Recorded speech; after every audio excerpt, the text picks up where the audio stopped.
Welcome to the Local Exchange Podcast, where Northwest Ohio comes to talk. Real people, real conversations, right here in our community. This episode is proudly brought to you by Caliber Custom Clothiers, defining style beyond ordinary. All right, well, let's get this thing going. Chris Cross, welcome to the Local Exchange Podcast. Thank you for having me. I'm excited to be here. Well, now, first question, were you actually going to come on, or did you just get guilt-tripped in the middle of a board meeting? Maybe a little of both. Okay. I'm happy to be here to talk about school finance, but I have to admit there was a little pressure applied that I felt like maybe this was a good step to take. Well, we slipped that person $20. I was going to say, I didn't realize how far $20 would go, but I would have doubled the offers. Maybe say next time. No, exactly. Well, we're just going to do that for you to get the next person. Sure. On, thanks. Anyway, Chris, so you are the treasurer of the Shawnee School District. Is that the proper title? Correct. Tell me just a little bit about your background. Sure. My background is finance. I went to Defiance College, Defiance University, I believe it is now. Master's of Business Administration from the University of Findlay. I started my career out in banking, and then I actually was at Rhodes State for 10 years as a professor in their accounting and finance departments. So enjoyed teaching, decided maybe to take a little bit of different route, but still wanted to be part of education. And so I have a sister who's a school treasurer as well, and she encouraged me to get my school treasurer's license, which I did. And then I started off as the assistant treasurer at Perry Local Schools. Was there for about 2.5, 3 years, and then position opened up at Shawnee, and I've been there for 11 years now. So great. Nice. Yeah. So there's a treasurer license, like a school treasurer license you have to get? Yes. Nowadays, there are different avenues that you can take to get it, but thankfully, because I had my background in finance and, as I said, my MBA, there were just a couple extra classes, school finance and school law, that you had to take, and then someone had to mentor you. And so the Perry treasurer, she's retired now, Shelley Rife, fantastic treasurer, mentored me for a couple months, and I applied and got the licensure. So, yeah. Nice. Well, we're super happy to have you. There's nothing. I mean, I got to meet you when I was on the levy committee, Yes. and get to see your 101 and your ability to break down all the fun world that is finance. So, and Todd couldn't speak any higher of you. Well, so, thank you, and thank you for volunteering for the levy committee as well. That was a successful committee, successful campaign, and we're very thankful to the taxpayers. Well, I was happy to do it. Just a small way to give back, but. So one thing, when we had Todd on last week, we got a little caught up on the word severance. And so when we were talking about pay, when severance is in there, what does that mean? Severance means that when an employee retires, they are paid a portion of their sick days based on what we call their per diem. So basically, you take a teacher's salary, for example, and you divide that by 183 days, which is how many work days they get. And then you multiply that by a quarter of their sick days. So all those fun mathematical calculations, but basically it's like a retirement package for teachers. And so actually I did watch that podcast, and I noticed we were referring to the Lima News article. So every year the Lima News makes a public records request for the salaries of those in the district. And in some previous years, the word severance was missing, and then it really skewed that information in those numbers. Okay. So those people who are listed, those teachers specifically, all retired last year. And so their severance amount is included in their salary amount. Okay. And is that just like a one-time lump payout? So they're kind of falling off at that point. Yes. So if it says severance, that indicates they are a retired teacher. They are a retired teacher. Okay. Gotcha.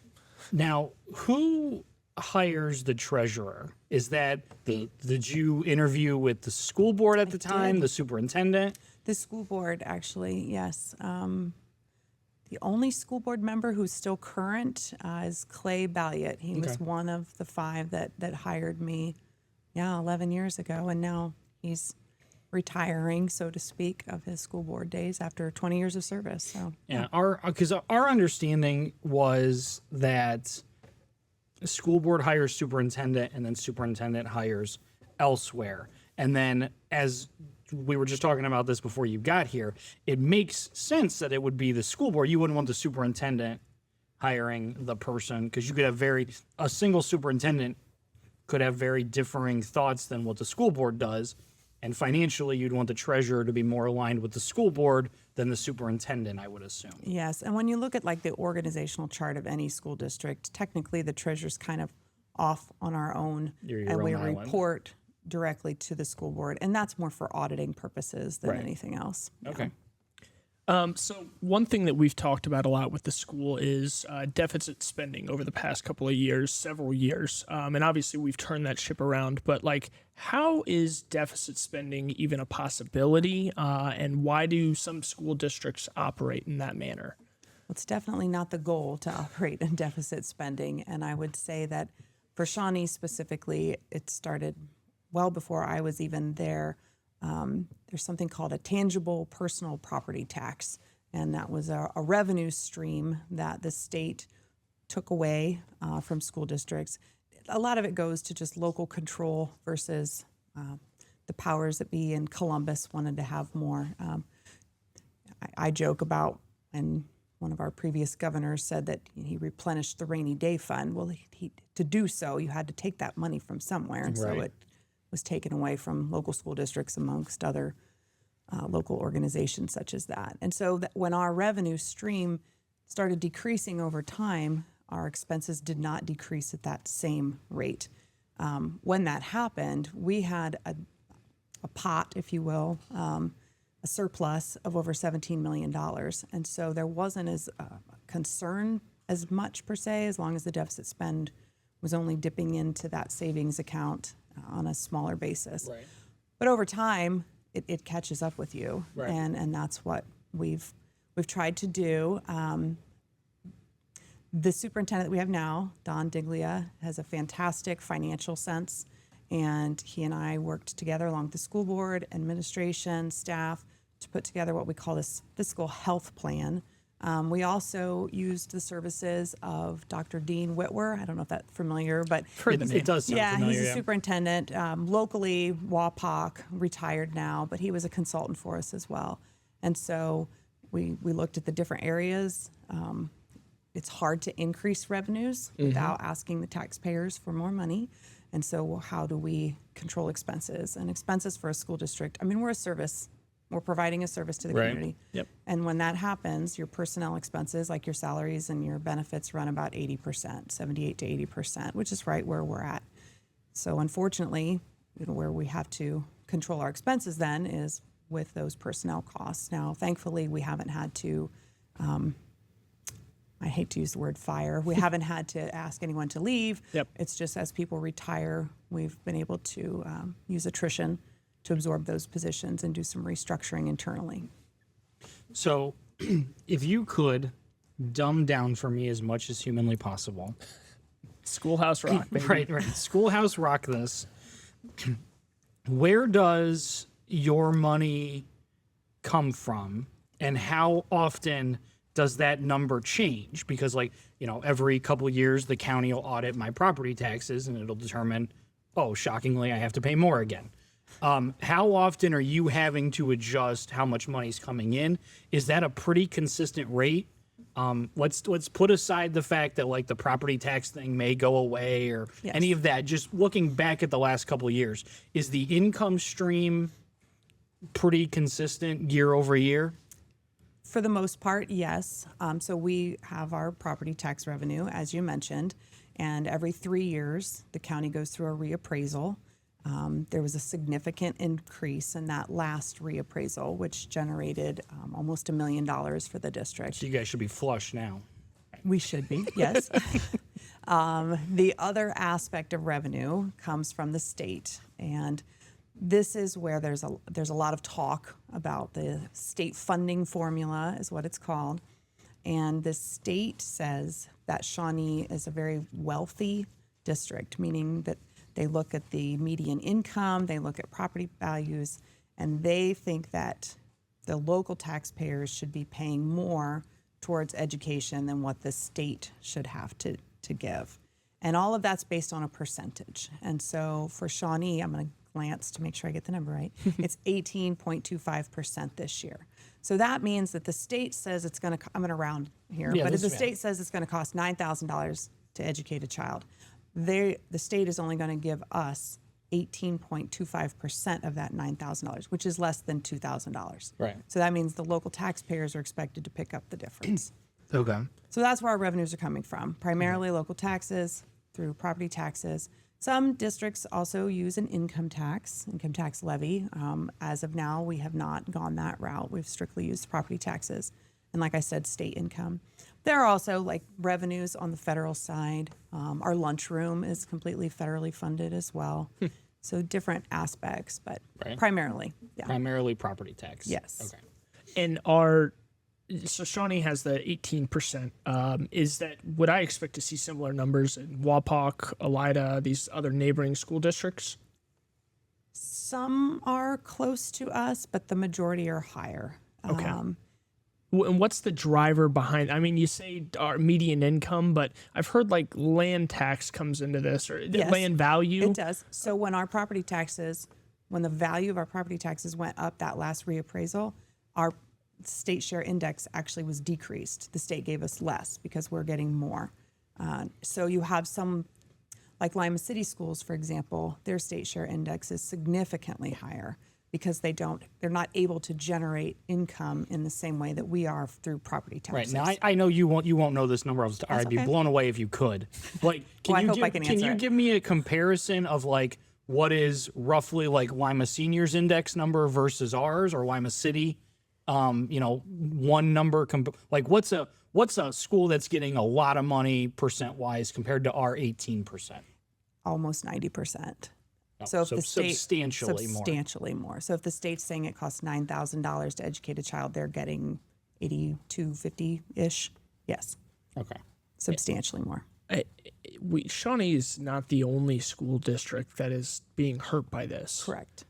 What is being done? I mean, obviously this is a constant balance the state is going through, but is there anything that like locally the residents can do, or like the school board's working on, or the other local schools are working on to try to get some of these things adjusted? It's a lot of politics.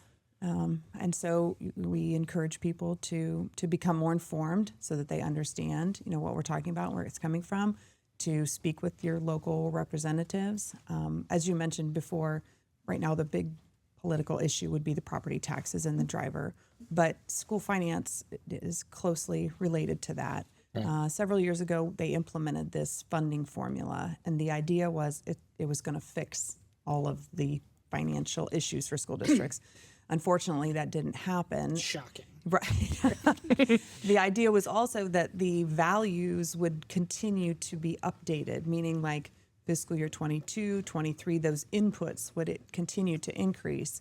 But the state, when the governor has his biannual budget and the discussions that surround that, there's not enough money to support the continued implementation of this plan. So when this increase in the property tax happened, it's not going to Shawnee Schools. Do you know where that money is going, like locally? Well, we received some increase. Okay. But then the Shawnee specifically, our levies, we support the township and fire and rescue. Yep. All of those different. Mm-hmm. We just assume it goes to other things within the township, if you Yes. will. Okay. Yes. So that would And go. there are county levies as well, mental health board. Yep. Yeah. Okay. We talk about, you said we used to have a $17 million surplus. It sounds like right now we're not in the best financial position. Where does that, how quickly does that disappear? And obviously you're saying costs go up, but the money's kind of going down. Where has that gone, and kind of where are we at now? Sure. Well, we put together something called a financial forecast. And so just last month, the fiscal year 26, which we're in right now, I'm estimating us to be just under a $4 million carryover. And so that's with that balanced budget. So as of now, with no significant changes coming down from the state, we've balanced the budget this year for the first time. And so we hope to continue that almost $4 million carryover. Looking ahead, school districts are on a fiscal year, which means July 1st. I just want to slow down No, for a okay. second. So we went from 17, we got down to 4 Yep, that's in where our we're at. rainy day fund. Yes. And we are now consistently, if we balance and are in good spot, consistently we shouldn't dip below the $4 million mark. Ideally, that is correct. Okay. Yes. So school districts run on a fiscal year, which means July 1 to June 30th. And so right now we're in fiscal year 26 because we're going to head into calendar year 26. We also have balanced the budget for fiscal year 27. So as long as we don't have any significant changes, we will continue to balance that budget and be able to carry over that $4 million. I mean, truly, school districts aren't for profit, so we shouldn't be trying to get more than the $4 million. I would much prefer you have at the end of the year $0, Yes. and every penny go into the students would That's be the goal. a perfect world. Absolutely. But obviously, when you have a $30,000 boiler explode, Yes. you need a little bit of a buffer zone in there. We do. which we get. What does the school bring in, and what is the expense amount roughly? We're running about a $28 million general fund budget, and I emphasize the general fund part of it because we also have what we call a permanent improvement budget that's also supported by the taxpayers.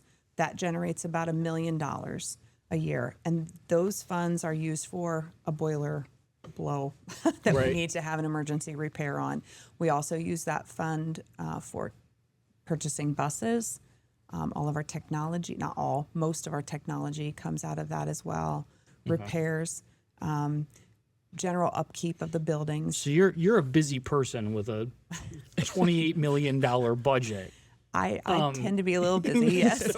So because Thank you for that. The entire township runs on, what did we hear? 16 million dollars. So, which, if I'm not mistaken, if you look at like your property breakdown through the auditor, you guys get more of my money than the township does. We do. Which Thank you. I'm thrilled about because I have kids in school. So I very much would rather you get my money than the township. No offense to anybody working at the township right now. I'll take your money, man.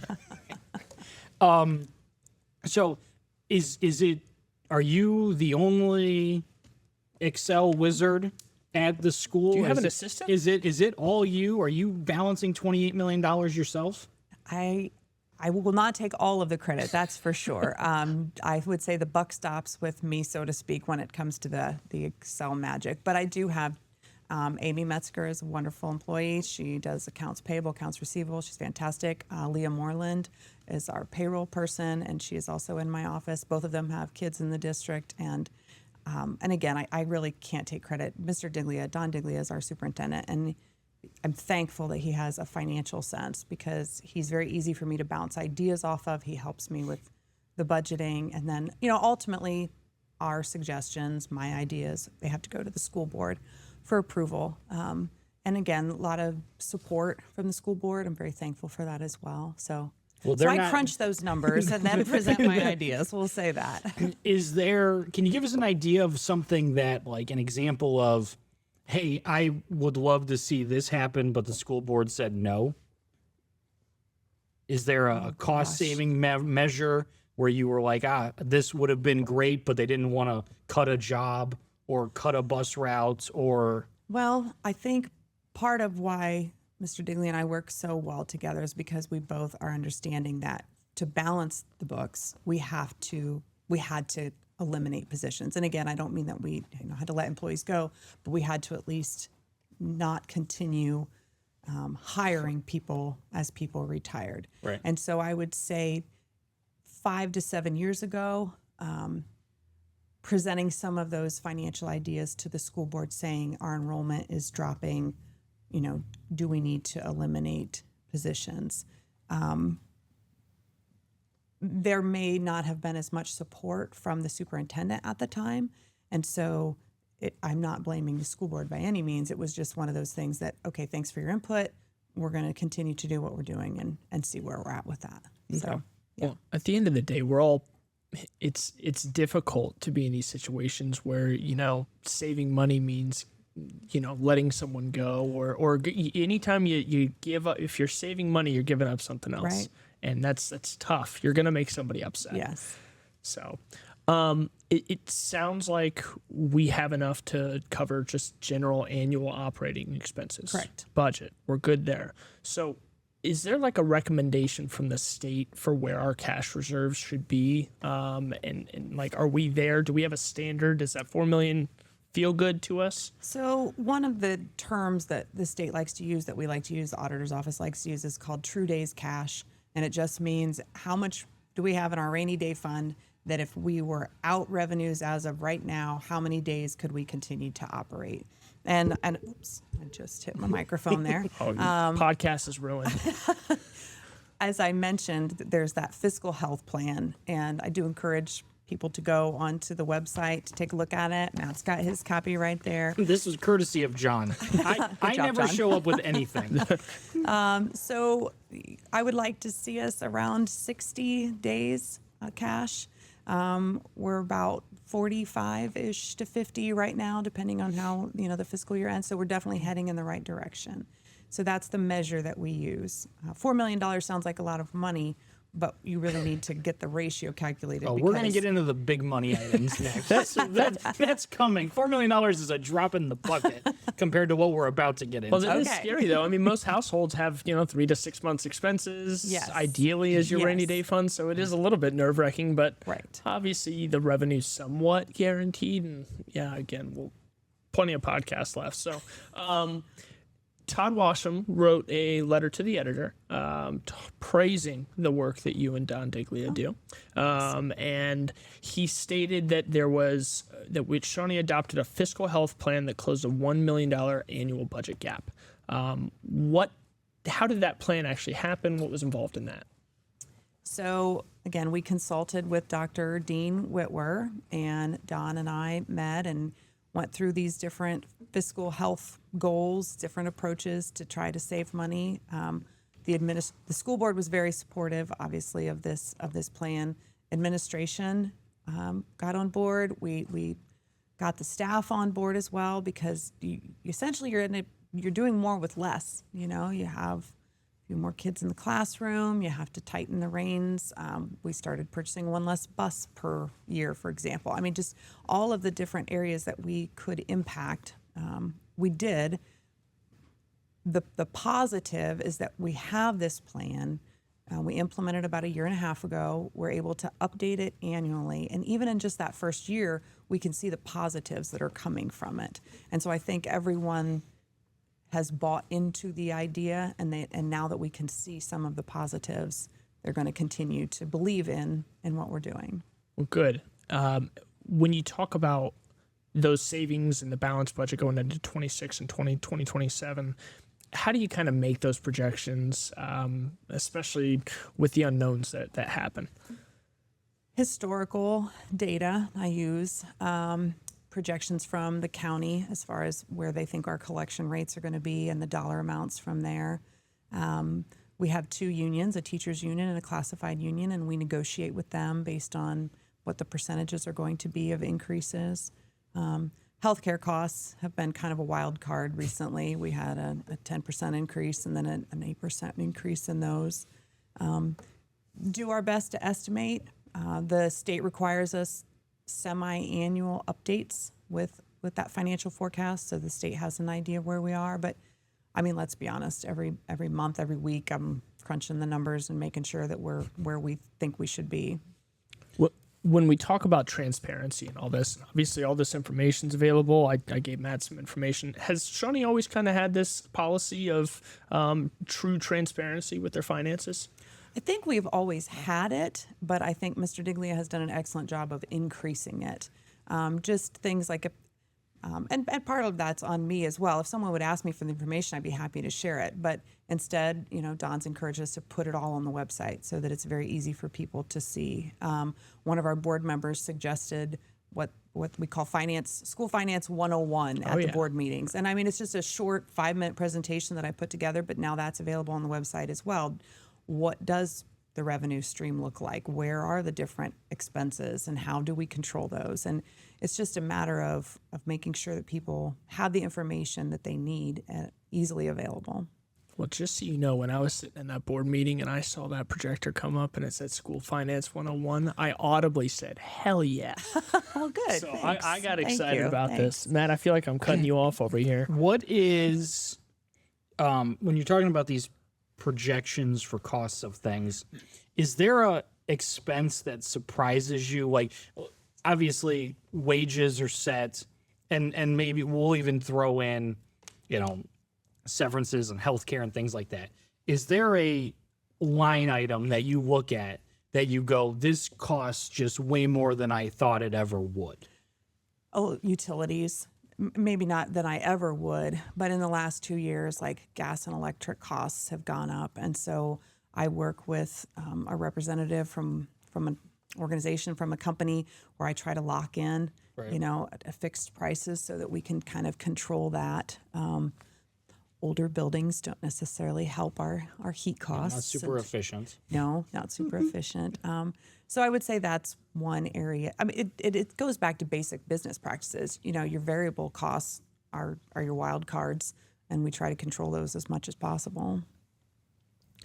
I know that there's been plans suggested by people as cost-saving measures.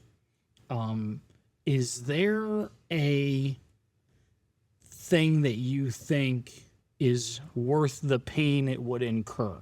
Something like somebody had mentioned, like, hey, let's not go to every kid's house. Let's have a neighborhood bus stop. Let's go to, let's if we cut one teacher per building, it all of a sudden Can't do that. gives us a bunch. Like, is there one thing where you'd be like, this would be the most bang for the buck if we have to rip a Band-Aid off? Well, I feel like we have reduced our staff, especially at the elementary, and at the high school as well, to about as much as we can. When it comes to something like a teacher, for example, Yeah. a teacher right out of college with maybe just a master's degree, salary we round, let's say they take a basic insurance plan, the cost is around $100,000 is what we estimate for a teacher. So, we talk about balanced budget for fiscal year 27, but there are several bills sitting on the governor's desk right now that if they are passed, fiscal year 27, we would receive $800,000 less. Right. So what does that mean? Right. I mean, 8 teachers. Right. We can't cut 8 teachers. So that's where we really have to get creative and come up with. Well, but sometimes you do have to cut 8 teachers. If they hit you with, here's $800,000 less, like I said, how much can we pull away from before we go, we need 8 less teachers? Right. We would definitely need to look through all of the expenses and save as much as we can from each line item before we would I have do a that. suggestion. With utilities being so expensive, just work in the dark. It's daylight most of the time anyways. That sounds like a very easy I'm a solution. problem solver. So we can get that. We would have to explore different ways to get revenue, obviously. If the property tax initiative goes through, whatever we're calling that, what are some different ways that we can get that $800,000 back? Well, really, for a school district, the only way to generate revenue is to ask the taxpayers for money, and we do not want to do that unless we would absolutely have to do that. We would absolutely have to do that in that situation, and my message to the taxpayers would be. But some of these bills there would say you can't levy for more taxes, Correct. if I'm not mistaken. We would have to possibly, we would possibly look at an income tax levy. Okay. Some of the local schools at Wapak, St. Mary's, they've opted to go that route rather than property tax levies, and that provides an increase in revenue over an extended period of time. So that would be an option. Can you give us an idea of what that difference looks like for a taxpayer, per 100,000 or whatever, to go income tax based versus property tax based? They calculate that as a 0.25% of gross wages. Okay. So if you would calculate that math, and then there are also exceptions. For example, typically income tax levies exclude like retirement income, for example, or Social Security. And so we wouldn't want to consider those. But the school you're getting, I don't know what the percentage is, 50, 60% of my property taxes. Yes. So I'd be saving a bunch on that end. If we eliminate If you go away with property taxes and move to income based, is that probably the most realistic model? Should property taxes not be a thing? I can't predict the future. Right. I would have a hard time believing that property taxes are going to go away. Oh, so do I. I agree with I think you. there would be some restructuring, Yeah. and I support that, but I don't believe it's going to. I don't believe they're going to be eliminated. And I hope not. I hope not either.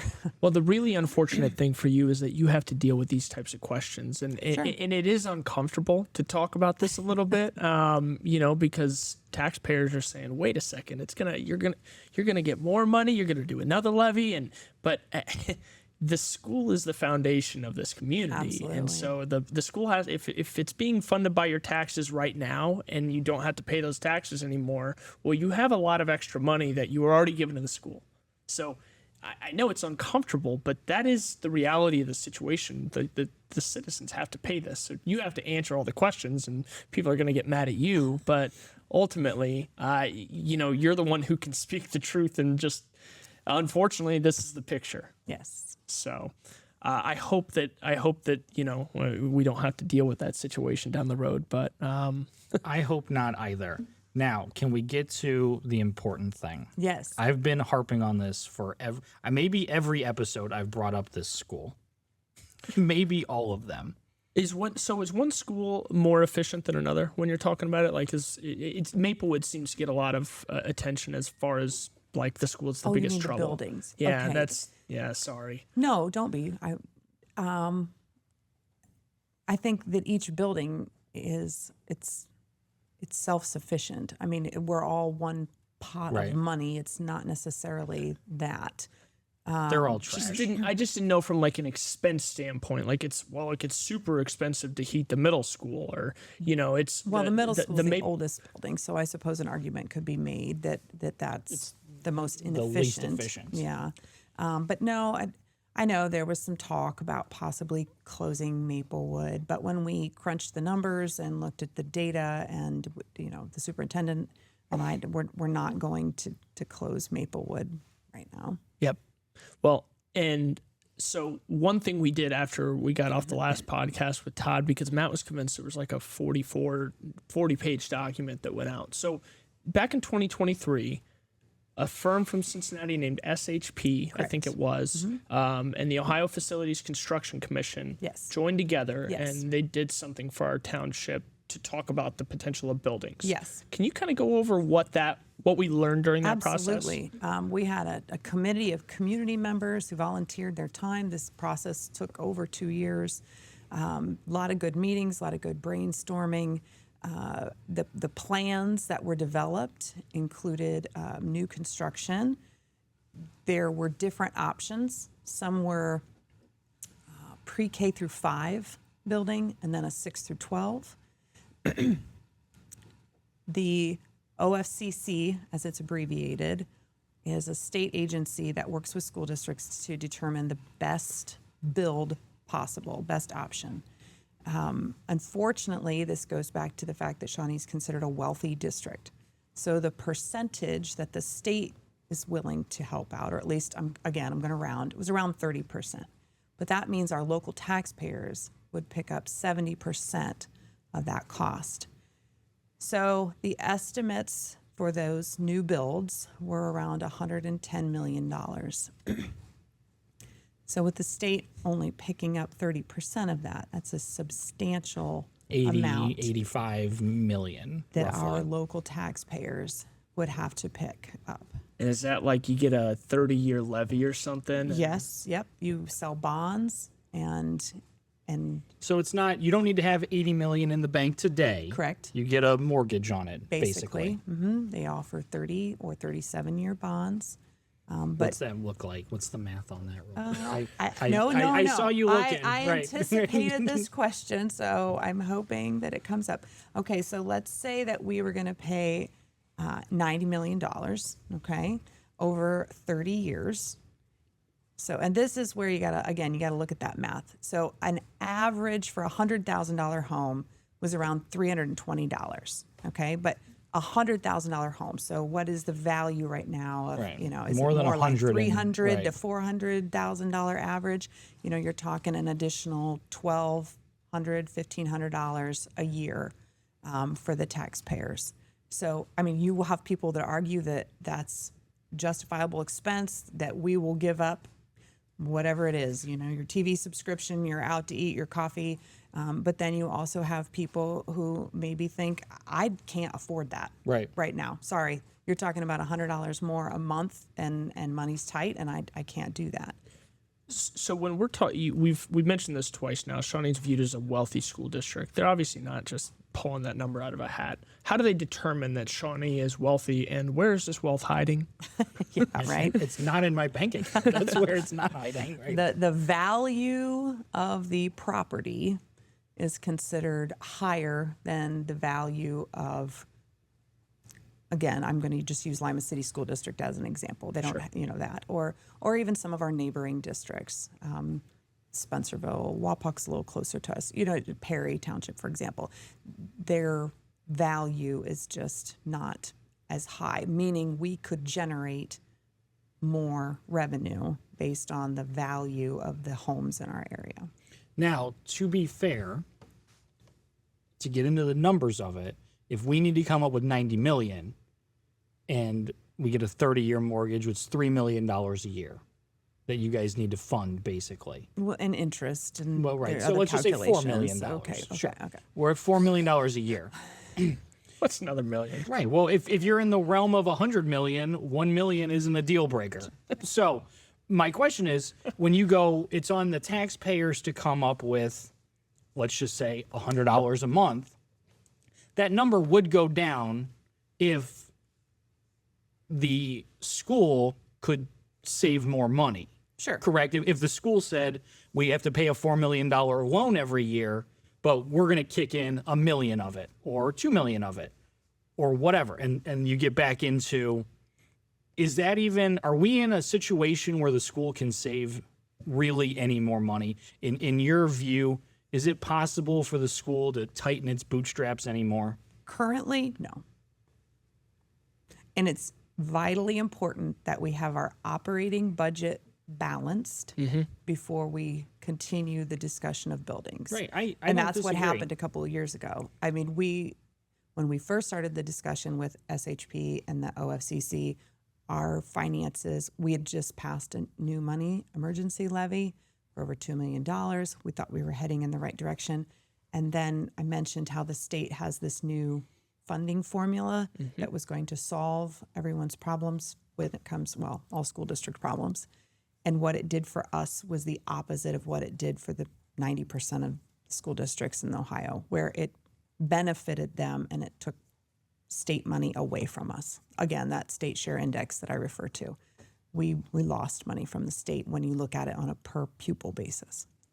Well, and there was a lot of, is that the same thing as, I think it was the WAPOC superintendent was behind pumping out something that had all the school districts. It came out recently. So did it affect a couple of schools around us?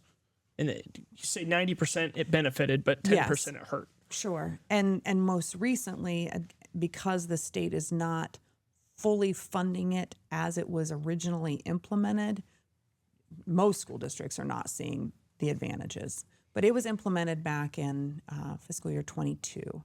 One example would be open enrollment. Are you familiar with open enrollment? Yep. And so in fiscal year 21, for every student we had coming into Shawnee, we got $6,200. Starting in fiscal year 22, every student that we had coming into Shawnee, it was reduced to that less than $2,000 per student.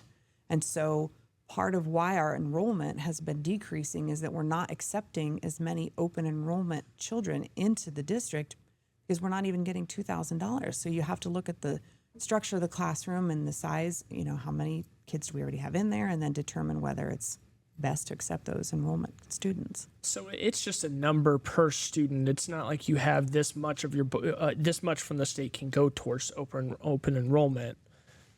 That's unfortunate that it's a per student thing like that. It is, because that same student, if they would enroll at Lima City is going to receive that $8,000 and change for that exact same student versus if they come to us, we're getting less than $2,000. What I've heard that about, like the LCC schools, the private school system, at least locally. I don't know how you break out St. George and St. Charles and all that, but I've heard that is similar there. So there are schools locally that are getting that money. Right, and that's the voucher system, yeah. So obviously there was a lot of work that would put into this report, and we're not in a position to do anything with moving forward with the new school today. But are these plans still kind of sitting there, and we're kind of looking at them and reevaluating? Is this local community team still together? Do they ever meet? I don't believe that they meet anymore. It'll be 2 years ago. They've been too this spring disciplined. They've given up. that we notified the OFCC that at this time we're going to take a pause on the development of the plans. But we still have those plans, and that doesn't mean that we couldn't go back to them. No, now they just cost substantially more. Now they will definitely continue to cost. That was part of it too, because by the time we had the plans in place, the cost of materials post-COVID were significantly higher. Interest rates have went up compared to, Right. It's just different. So the general vibe I'm getting from you is there is not a school coming ever. It's almost I don't want to say I don't want to ever. I don't want to say ever either. But it's been 100 years, and from everything that you've explained, you get less and less money from the state every year. That seems to be the trend it's going. Maybe one day that will change, but for the foreseeable future, the expectation as a financial person who needs to balance the budget, your thinking is we're going to continue to get less and less money. The cost to operate these buildings is not getting cheaper. There's no way to save money unless I'm going to slash 20 teachers' positions. John equates it to like trying to fix a ship that's out to sea, and you just keep replacing a board with a board. Eventually you don't have a viable ship anymore. Agreed. And what is like the oh no disaster zone for look, I'm going to be honest. If I got a message from the school tomorrow saying we had to shut the middle school down and my kid can't go to 6th grade tomorrow because there was a asbestos that was found and they've all got cancer now, I wouldn't be shocked. I'd be sad, but I'd be shocked. Well, I wouldn't be. It's a 100-year-old building. That's just the reality of it. It's old. And they're all old, to be fair. And when you look around to other districts, I'm thinking let me scream into the microphone for a minute. When I go and I see in other districts this, and I understand that Shawnee's got a great property value, and I benefit from that because my property value continues to go up, and that's great. When one day I move, however, I moved here for the school, and I love the teachers. I do. I know many teachers. I had many great teachers at Shawnee. My kids love their teachers. However, the school itself is a laughingstock. Right. It just is. It's a joke. It's just an older old. building. It's old. It's inefficient. We have kids that are in saunas. Yes. When you go to school in August, it's 110 degrees in some of these rooms. Right. When a boiler explodes, because it's a 100-year-old boiler, it's not a quick, easy fix. No. It's a disaster. Agreed. And so is there what happens when one day that school becomes unusable? Well, I think we will be ahead of the game, or at least that's the plan. Part of the fiscal health plan is once we have this operating budget balanced and feel comfortable, we need to make sure that the taxpayers are receptive to the idea of passing a building levy. I know it's a goal of the current superintendent. I know that the board has discussed it as well. Definitely, we would like to see this on the short term. Do I think that we are going to have this ready in the next 2 years? No. Would I like to think within the next 5 to 10 years we will be ready for taking those next steps? Absolutely. I think that's a reasonable goal. The plan itself just says that, we continue to evaluate and see. I would love for the state, the OFCC, to come and say they will give us more than 30%. When those projects first started, some of the local schools around us, 90% was paid for by the state. Right. If we would ever be in that position, my answer would be very different as far as the time. Well, when this happened, when all these schools got because Don Diglia was the superintendent at Elida when they got a school, you were the treasurer in Perry, if I'm not mistaken, when Yeah. they got a school. K6. You guys are like the dream team for getting us a thanks. school. Yes. So why do you think when all of these new schools were just being handed out by the state, why did Shawnee not raise its hand and go, we'd also like a new school? I think because the percentage was worse back then. So even then, it was still unfeasible. Correct. Yes. So with all this hidden wealth that's in Shawnee, does Shawnee, the school system, do they have an endowment fund? And could you explain an endowment to the people listening that may not be aware of it? The only official endowment fund that is on the Shawnee books is something called the Guyton Foundation, the Guyton Scholarship Fund. Currently, the value is over $1 million, but the person who passed away that left those funds to the district, they were very specific on what those funds could be spent for, and it's scholarships. And so every year the amount varies, but the students receive. It depends on their scores on some of the tests. They receive X number of dollars, hundreds of dollars on that. And the interest does well and continues to do that. But because that's what an endowment is. It's so that would be a restricted It's very endowment restricted, if I'm yes. correct. And Correct. so essentially with an endowment, I pass away, I give the school my money, and you're not allowed to use the principal. Right. You can only benefit from the interest that you're making off of Mm-hmm. it. So, is there any reason that does somebody have to open or officially start an endowment, or if someone kicks the bucket, can they just leave an endowment to the Shawnee Schools? Like, is there a value too small that we couldn't kind of start this already? I mean, at any donated dollar amount, I'm certainly not going to turn away. That's for sure. You happen to have a board member that works for a pretty large organization that I'm guessing makes a lot of money, and they like to sponsor everything. Could we be Shawnee Local Schools presented by Nutrien? Yeah. Like, could Good thought. Nutrien just buy us a new school? Is that legally even possible? I mean, if someone wants to donate $90 million, then, I mean, sure, Well, that would be. Next guest on the podcast, CEO of Nutrien. We got a big surprise for you. Great. Now, I do want to apologize. I feel like this is the hardest hitting podcast we've had. I mean, Matt was practically yelling at you over there. I don't. He I'm was not. talking about I kids need to getting apologize. access to I got sing this. into the microphone. And you work in the building. I do. Like, you probably would like a nicer building too. I would for the kids. Because the third floor of Good the answer, building good that we're answer. in, it's true though. you're I mean, right. it does get to be ridiculously warm, and I can't imagine trying to learn in an environment like that. Well, and it's got to be hard with technology. Yeah, It's sure. hard to, go back through and, retroly upgrade, internet and Wi-Fi and all the other cool technology that teachers get at their disposal. Probably very hard to do in a building that's 100 years old. Yes. That was not designed for the amount of power that you're putting into it with computers. And I mean, every kid in the middle school and high school has a laptop. The power grid for that place was probably not designed for every kid having a laptop. Right. And I will give a shout out to our technology department because they have written a lot of grants. They take advantage of any kind of federal funding that they can get their hands on.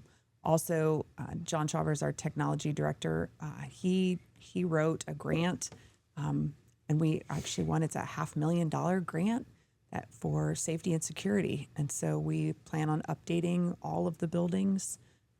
It's over $500,000, so Good. very appreciative. So I think we're trying to take advantage of the other funds. Can he write 180 more of those grants? So I'll ask. I'll ask. obviously, new schools doesn't seem to be an avenue, but it's got to be astronomical to put air conditioning into an old building. Yes. But is that even something that's explored cost wise? Since I've been there, we've gotten 2 quotes and millions of dollars implementation, not to mention the operation of it after the fact. I Okay. mentioned those utility costs and Yep. the variable. And when you have an old building, we do have some air conditioning units in the different buildings and Couple the different lucky teachers get classrooms, one. trying to do what we can. Oh, yes. yeah. When we're talking about one thing that I've heard in the past, I don't know if this is true, but like if a school's closing, if someone's getting a new school, they got the old school, and they've got supplies in there, like old smart boards or something. Are we able to like purchase? Does that affect grants at all if we bring in like new supplies and new equipment? Like from a different school district? Yeah. Oh, no, I mean, we can definitely do things like that. It doesn't happen very often, I guess. But Okay. For example, I know when Elida got their new building, they had like an online auction with different items that we could definitely bid on or we accept donations. Okay. Apollo has helped us out before with a variety of different things. Okay, so that's a rumor that I had heard and I just had believed, and it was tied to smart boards in particular, that we couldn't bring a smart board into the classroom because it would affect our ability to potentially get a new school. That's or a new grant or funding or something. Nothing to that. I don't believe so. Okay. All right. I think it's just a rumor. Good. Hey, I asked the community for questions. I reached out to different Sure. people, and so that was one of the things that had come up, and I had certainly heard that in the past. So, good. One other thing I wanted to touch on with Todd Washam was we talked about shifting to the science of reading. When something like that happens, is there a cost involved in that we have to evaluate, or is that just a different method on how we're teaching? We use permanent improvement funds, that $1 million that I told you about, to purchase textbooks. And so it happened to where we were in reaching the end of life of that reading series, purchasing a new one. So that went into part of this. So the budget was already there for that. Additionally, we have used some federal grant monies to help pay for some of the professional development and the training that goes along with that, as well as there's a consultant that's helping them to develop those plans. And we use the grant money for that as well. Okay. Are you responsible for some of these grants? Yes. Like, is it like, because my wife works for the government and she doesn't have to write grants, and if she were to take a promotion, she would have to write grants, and she has said she will never take a promotion because she does not want to write grants. Is that also your least favorite part of the job? My least favorite part of the job is probably going through the audits. Okay. Not because I have anything to hide, but because, I might make a mistake here or there, and their job is to find those. Right. So as far as grant writing goes, most of our grants are related to our special education department. And so I work hand in hand with our special education director. This is her second year there, and we work well together. And so Michelle Knippen's her name. So we work together on that. Some of the smaller grants, even our teachers, there's that Allen County Retired Teachers Association that give grants out. And I mean, our teachers will write a grant, and it might only be $250, but that's $250 that they can use on Right. classroom supplies or new chairs that didn't come out of the general fund. So kudos to them as well. Right. Well, you mentioned the special education department. It's right now we get all of our teachers from ECS. Is that correct? The Some county, of our correct? teachers come from the Allen County ESC. Okay. Yes, contracted with them to provide some of our special education needs.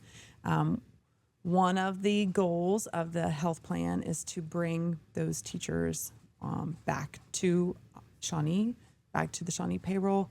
We just have to look at the costs associated, what's more cost effective. Okay. But for example, the middle school classroom that is for special needs students has a Shawnee teacher in that now instead of going through the ESC. Good. Yeah. Yeah. There was an incident with my daughter one time, and the principal at the time said, "Well, that you got to deal with the ESC or whatever. I don't oversee that." And I kind of left a bad taste in my mouth because I'm like, ultimately, my kids that you're building, Right. you are our responsible. You're the king of Right. the castle. student. Understood. So. Yes. Yeah. That's our goal. While talking about outside agencies, you had mentioned Apollo. Does Apollo being here affect your numbers at all? Like, does Shawnee get less money from the state because it's also helping fund Apollo? Is Apollo an entirely separate entity, different money, not the same thing? Does the student going to Apollo get you more money, less money? Like D, all of the above. Okay. Meaning, when the state calculates the amount that we receive, they base it on FTE, full-time equivalent. And so if a Shawnee student attends Apollo full-time, then that's money that we don't receive. Okay. However, there's a mathematical calculation that we still receive some of the funding. And so one of the things that Mr. Digley has looked at, and again, high school has been wonderful about this, high school principal has been on board with it as well, is to look, for example, at our English classes. Because if you have a Shawnee student full-time now at Apollo, they're no longer taking an English class, for example. And so we've absorbed an English teaching position at the high school for that reason. So it comes down to looking at the enrollment that we have. We also have 2 Apollo satellite classes, wood tech and a foods class that are taught at Shawnee. And so we have some of our students that take those classes as well. And then the funding, again, it's mathematical calculations. I work with the treasurer at Apollo and calculate those. So Apollo doesn't necessarily, we don't get less money because Apollo happens to be in our backyard. Correct. Okay. I'm hesitant just because if Theoretically, we shouldn't there's get less 100 money. students at Shawnee that leave and go to Apollo, that's 100 students less of Shawnee students times the less than $2,000, but it still makes a difference. Right, but couldn't you make, what if we just sent every kid to Apollo? Because we still get some money for the Apollo kids, so we don't have to deal with the Apollo kids. It doesn't quite work that way. Look, I'm spitballing. I'm trying to come up. I want a new school for my children, and maybe for my children's children. I don't know, because I would have thought my children would have had one. My parents would have thought their kid would have had one. Yes. I'm still disheartened. You got some creative ideas. Do you want to bring him on as I your do. assistant? Yes, And yes. You'll just, all of your We'll make some issues. space. And hopefully the kids don't get cancer from the asbestos. So I still can't believe you said that. As For the far record, there is no asbestos to anybody's knowledge in any schools. Correct. Please don't come at me. Or me. However, it would not surprise me if there's asbestos. we'll in make that building. firefighter Matt look into that. But when we talk about enrollment, do we expect that to go up, to go down? Do we have any idea where that's going? The prediction is that it will continue to decrease. Okay, and what's causing that decrease? Are families moving out, Nicer or schools. smaller family sizes? I would say that smaller family sizes definitely have impacted it. I would say we have an increased number of students going to Vantage, so that's increased as well.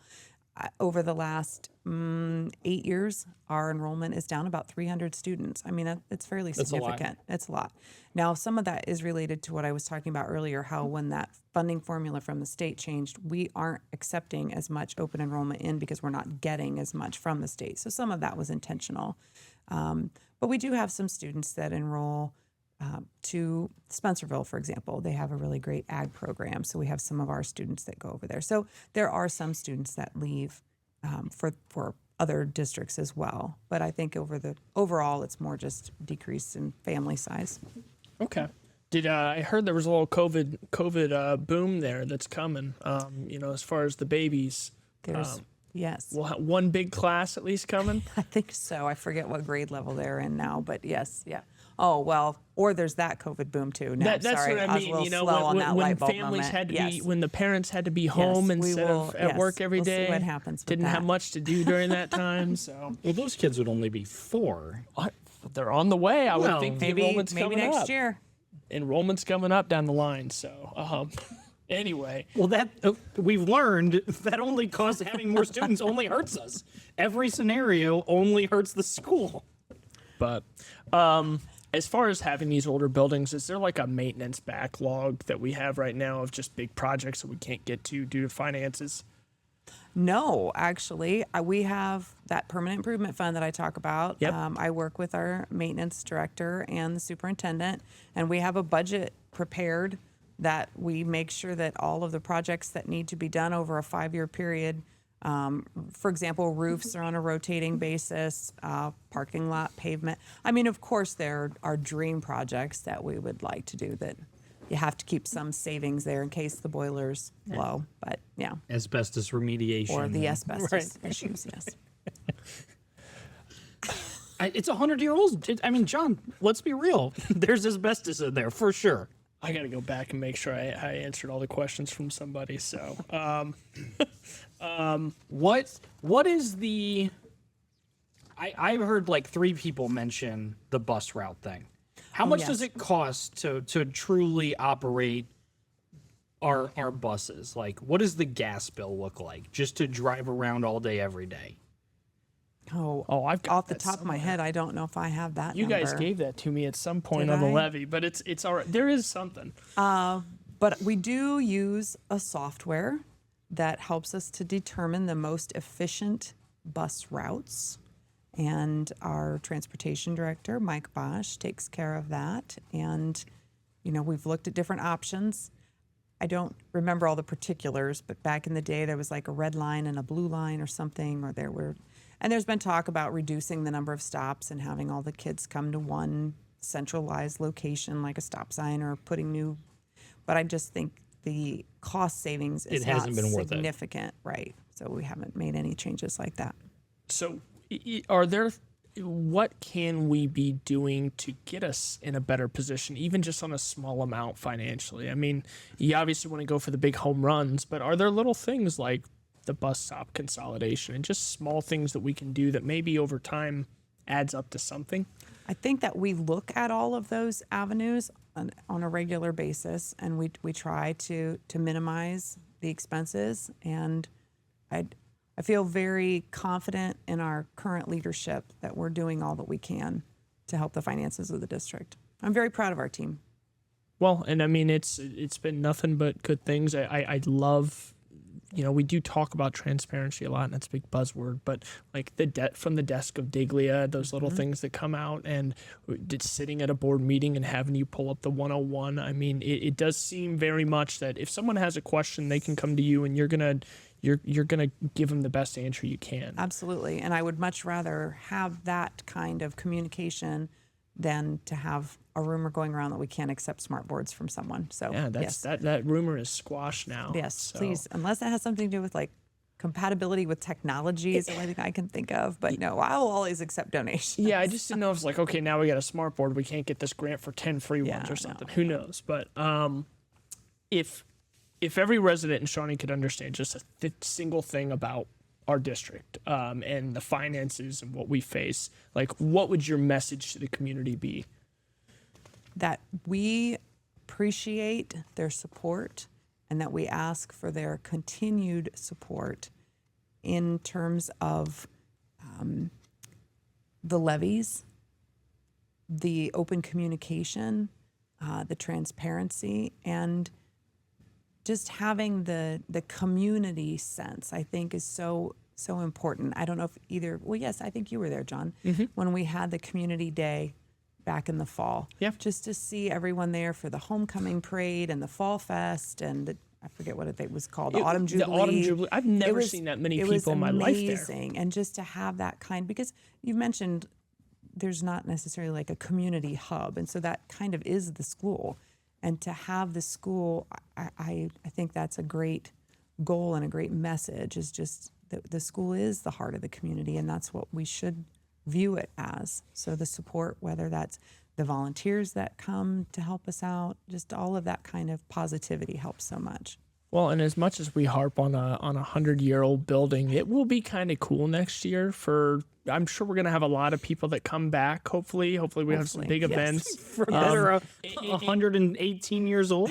Well, no, I mean you get to go through the same building that you went to when you were in school. I mean, I do. Every day I pick my kid up. I get it. It's a very negative thing. But if you got nostalgia, I mean, you get out the Christmas tree and the old ornaments and you remember all those stories and everything, sure, it's good. New things are good. We're on the same page. Trust me. But it's a well-built foundation. It's an icon in the community, and maybe it's an eyesore in the old Hamilton household. But at the end of the day, next year's going to be a really cool school year for us, and hopefully there's a lot of big fundraising that comes from that, and some creative things that can happen to improve some Like basic some things that nutrient. go around. Right. So. Yeah, we'll get the CEOs of all the big companies around here, and Amazon's putting a plan here. Maybe we'll be Shawnee Local Schools sponsored by Amazon. now that is some last kind of random question. This was recent, and this was in the Lima community. I think in Perry. John Deere's going to be coming in here, and all the comments on Facebook getting real frustrated because they're getting a tax abatement. So when that happens, like a tax abatement, that essentially means that John Deere's coming in here and they don't have to pay taxes for X number of years, and that doesn't go to the schools or the district or anything, right? Correct. So the Allen County Economic Development Group works with businesses to attract them, and part of that pull sometimes are tax abatements. I mean, we've had our fair share of those as well. Typically, they're for a specific percentage and a specific time period. Do you have any say in that? Does the school get a say? No. Don't give them our 30%. We do have a say in it. To my recollection, It's never mattered. we've never said no to a tax abatement because it's a positive for the community to attract new business. Okay. Well, we just got to get somebody with those new businesses to get them to want to give money to the school. So I have a last question. Okay. Who determines where this, who's setting this at every student gets $6,000 if you build a new school, we'll cover 13% of it or 50% of it or 80% of it. Is it the same group of people? Are they elected officials? Is it a committee of strangers? Who are these people that set these numbers so I know who to yell at next? I'm happy to pass that buck along.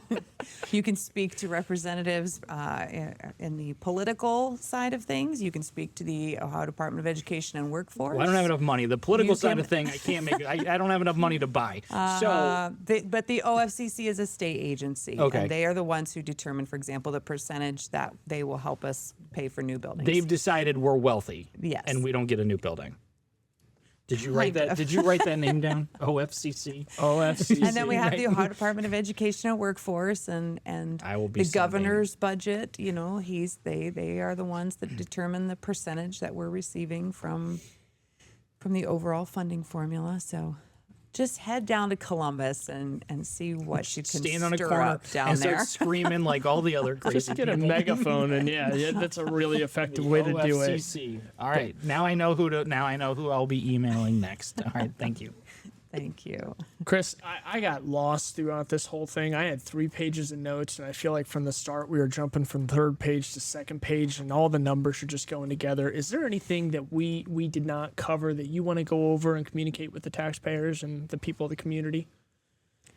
I don't think so. Is there something you're like, thank God they didn't ask?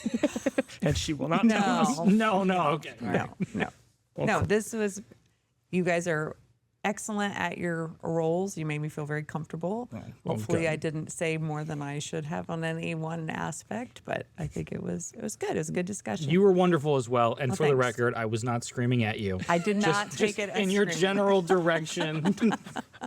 I was holding them back over here. I was getting a little nervous. So, well, thank you so much for coming on. Thank you for having me. Merry Christmas. Happy holidays. You too. Merry Christmas. Thank you. And thank you for everything you do. Thank you.